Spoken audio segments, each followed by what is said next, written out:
नमस्कार दोस्तों, मैं हूं गौरव काकरान और आप देख रहे हैं ज्ञान बाई गौरव काकरान। तो दोस्तों, स्वागत है आपका हमारे इस चैनल पर। आज हम बात करने वाले हैं एक ऐसे मुद्दे की जिसमें बच्चे और युवा काफ़ी हद तक फंस चुके हैं।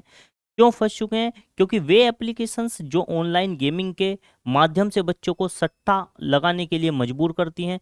मजबूर किस लिए करती हैं कि वो इस तरह की अपनी स्ट्रेटजीज बनाती हैं ताकि वो बच्चे को करोड़पति बनाने का सपना दिखा सकें।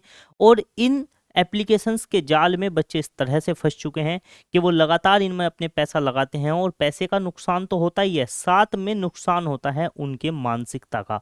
उनकी सोच जो होती है वो काफ़ी हद तक ऐसी हो जाती है कि वे ऑनलाइन सट्टे की तरफ चले जाते हैं और सट्टे के द्वारा अमीर बनने का सपना देखने लगते हैं।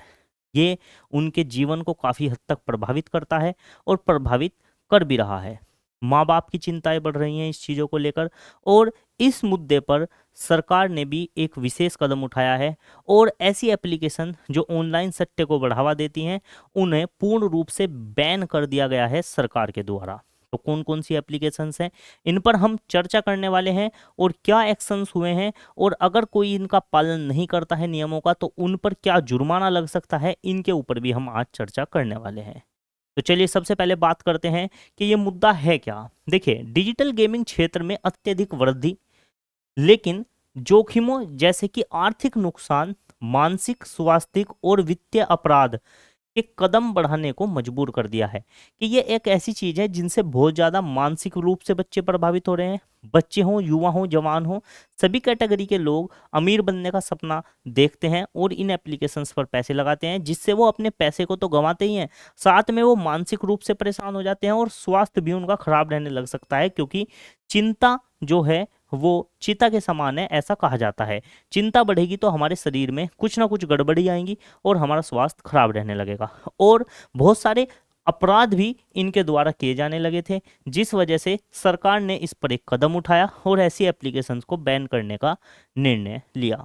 तो चलिए बात करते हैं आगे।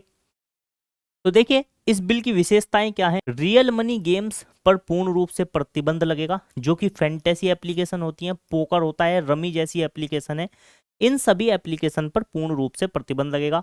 ई स्पोर्ट को बढ़ावा दिया जाएगा, सरकार ई स्पोर्ट को बढ़ावा दे रही है, यानी कि जो डिजिटल रूप से खेल बच्चे खेल सकते हैं उनको सरकार बढ़ावा दे रही है, ऐसी एप्लीकेशंस को। और साथ ही सामाजिक और शैक्षिक गेमिंग को क्या दे रही है, प्रोत्साहन दे रखी है, यानी कि शिक्षा के और सामाजिक रूप से जो बदलाव ला रही है एप्लीकेशन, ऐसी प्लेटफॉर्म को सरकार क्या देगी, बढ़ावा देगी। और इन जो सट्टे वाली एप्लीकेशन है, सरकार इनको पूर्ण रूप से प्रतिबंध करने जा रही है। तो चलिए आगे अगर अब बात करें, देखिए इस तरीके से जो है वो ऑनलाइन गेम खेले जाते हैं।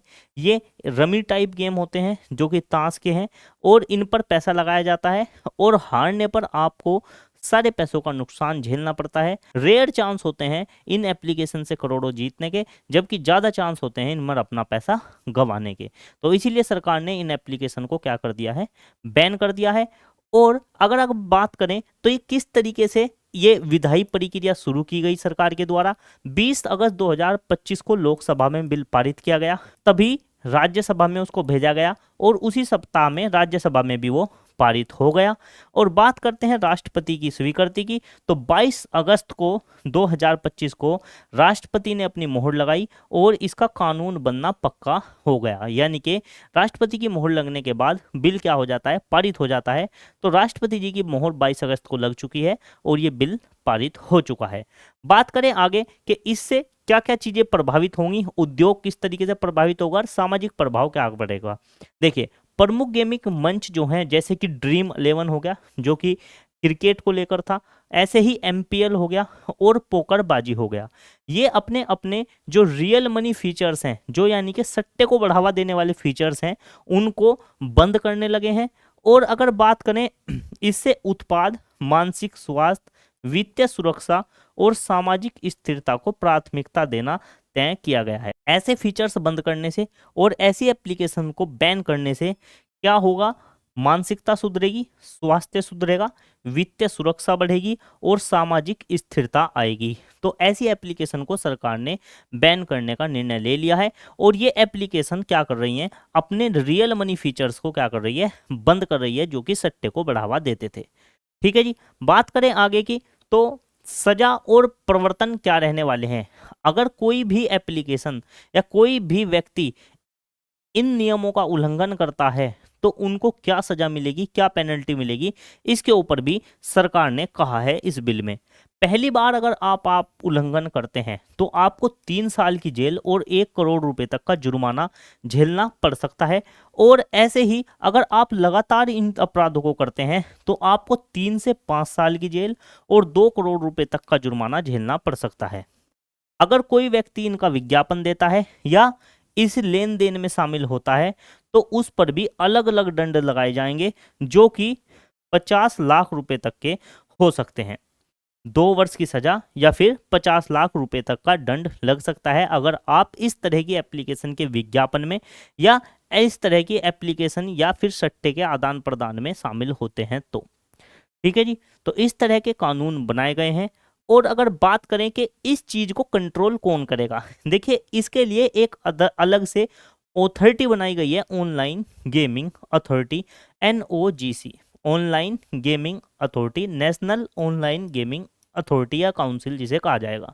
ठीक है, इसकी स्थापना की गई है जो गेमों के वर्गीकरण को करेगी, अलग अलग डिफाइन करेगी कि कौन सा गेम कैसा है उसको डिफाइन करेगी, शिकायतों का निवारण किया जाएगा, लाइसेंस और अनुपालन के निर्देश जारी किए जाएंगे कि किस चीज़ का लाइसेंस दिया है, क्या वो एप्लीकेशन उस लाइसेंस पर उस तरह का काम कर रही है या नहीं कर रही है, इन सब चीज़ों का पालन किया जाएगा और उसकी देख रेख के लिए ये अथॉरिटी बनाई गई है। ठीक है जी, प्राधिकरण के पास समर्पित अधिकार होंगे, बिना वारंट की गिरफ्तारी, तलाशी, वेबसाइट की ब्लॉकिंग करना जैसी शक्तियां इस पैनल के पास होंगी।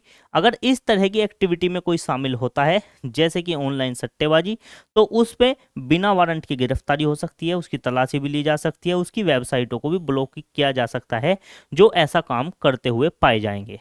ठीक है जी, तो उम्मीद है ये जानकारी आपको समझ में आई होगी। देखिए सरकार का ये काफ़ी अच्छा इनिशिएटिव है क्योंकि ये काफ़ी हद तक देश के हर घर में घुस चुकी थी एप्लीकेशन, जो करोड़पति बनने का सपना दिखाती थी और लगातार बच्चों का समय भी खराब होता था इन एप्लीकेशन के चक्कर में, पैसा भी खराब होता था और उनको मानसिक और आर्थिक रूप से नुकसान का भी सामना करना पड़ता था।